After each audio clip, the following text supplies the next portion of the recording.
మిత్రులు పిలిచారు ఎలక్షన్ ఎలాగుందని. నేను క్యాండిడేట్ని ఇక్కడ 235 బూత్ లో మా ఫాదరు, నా బ్రదరు, నా సిస్టరు, 22 మంది ఫ్యామిలీ మెంబర్ రిలేటివ్స్ ఓట్లు వేశారు.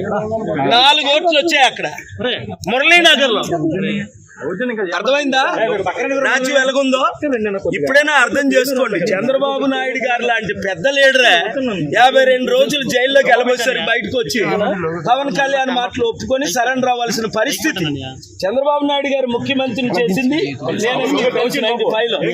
అప్పుడు ఎమ్మెల్యే మోదీ గారు, నితీష్ కుమార్ ఏంటి, నవీన్ పట్నాయక్ ఏంటి, ఒక కేజ్రీవాల్ సరెండర్ అవ్వకపోతే లోపల జైలుకి వెళ్ళాడు. ఇప్పుడు సీఎం రమేష్ కనకాపల్లో 50,000 మెజారిటీ అట, బీజేపీ 8లో 6 సీట్లు అట, జనసేన 21లో 19 సీట్లు అట. ఇంకెందుకు ఎలక్షన్? ఇప్పుడే నేను కలెక్టర్ గారితో సంతకం తీసుకొని వచ్చాను. ఆయన పెట్టనంటే గొడవ పెట్టుకొని మీరు ఎక్నాలజ్మెంట్ తీసుకోండి అని ఇదిగోండి సంతకం. ఏమని డిమాండ్ చేశాను? కోర్టు ఆర్డర్ ఉంది 23-30ని. ఏమని? మీరు సీసీటీవీ లింక్ లాస్ట్ టైం ఎందుకు ఇచ్చారు క్యాండిడేట్లకి, ఇప్పుడు ఎందుకు ఇవ్వలేదు? ఇప్పుడు అర్థమైంది ఎందుకు ఇవ్వలేదు. సీసీటీవీ కెమెరాలు వెనకన ఎందుకు పెట్టలేదు, చుట్టూ ఎందుకు పెట్టలేదు? ఎందుకు కారణం? నాకు పడిన లక్షల ఓట్లు పోని యూత్ నిరుద్యోగులు 2 లక్షలు, క్రిస్టియన్స్ 2 లక్షలు, 3.5 లక్షల్లో బడుగు బలహీన వర్గాలు 2 లక్షలు ఏమయ్యాయంటే, పోనీ నా ఫాదరు, నా సిస్టరు, నా బ్రదర్ ఇన్ లా, నా ఫ్యామిలీ మెంబర్స్ 235 బూత్లో వేసిన ఓట్లు.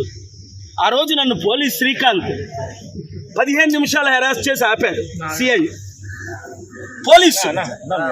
ఇంత దరిద్రం ఎలక్షన్స్ ఇంకనవసరం. చైనా లాగే రష్యా లాగే మోదీ గారు టోటల్ గా ఆయనే లైఫ్ లాంగ్ డిక్లేర్ చేసుకోవడం బెటర్. ప్రైమ్ మినిస్టర్ గా, ప్రెసిడెంట్ గా ఇంక ఎలక్షన్స్ అని పాటించని అవసరం లేదు. ఆర్ఓ గారు సంతకం పెట్టారు, గాజువాక ఆర్ఓ గారు సంతకం పెట్టారు. నేనేం కోరాను? బూత్ లో ఒక్కొక్క దగ్గర ఓటే పడలేదు నాకు. అది కూడా గాజువాక స్టీల్ ప్లాంట్ అమ్మకాన్ని ఆపాను. 2,34,000 మేము లీడ్ లో ఉన్నామని ఈవెన్ ఆఫీసర్స్ కూడా చెప్పారు. అక్కడ 1, 2, 3, 8 ప్లేసుల్లో 0. ఆ కాంగ్రెస్ క్యాండిడేట్ ఆశ్చర్యపోతున్నాడు, సార్ మీకేంటి ఎలగోట్లు వస్తున్నాయని. ఎందుకంటే మీరే లీడ్ లో ఉన్నారు, మీకు భరత్కే ఫైట్, టీడీపీకి వైసీపీ పక్కన పెట్టేయండి అని. అలాంటిది ఇంక ఎలక్షన్స్ ఎందుకు? అందుకనే బాయ్కట్ చేసాం, బయటకు వచ్చాం, కౌంటింగ్ ఆపమన్నాను, పోలింగ్ రీపోలింగ్ పెట్టమన్నాను. Honourable high court already case pending ఉంది, June 6 హియరింగ్. అక్కడ నేను ఫ్యాక్ట్స్ ప్రజెంట్ చేస్తాను. వెబ్ లింక్ ఎందుకు ఇవ్వలేదు నాకు తెలిసిపోద్దని. మొత్తం ఈవీఎంస్ రిప్లేస్ అయ్యాయి, చైనా రష్యన్ చిప్ ఉందని. ఇక్కడ పెద్ద క్యాండిడేట్ ఎవరైతే లీడ్లో ఉన్నారో ఆయన నెంబర్ 2 చెప్పారు, పేరు చెప్పను. కానీ ఇప్పుడు ఇంకెందుకు ఎలక్షన్స్? అయితే మోదీకి సరెండర్ అయితే, నేను మొన్నే చెప్పాను కదా 300తో మళ్ళీ మోదీ ప్రైమ్ మినిస్టర్ అవుతారు. ఎలాగవుతారో చెప్తానన్నాను. 200 అరౌండ్ ఇండియా వస్తుందని నేను చెప్పినట్టే జరుగుతున్నాయి.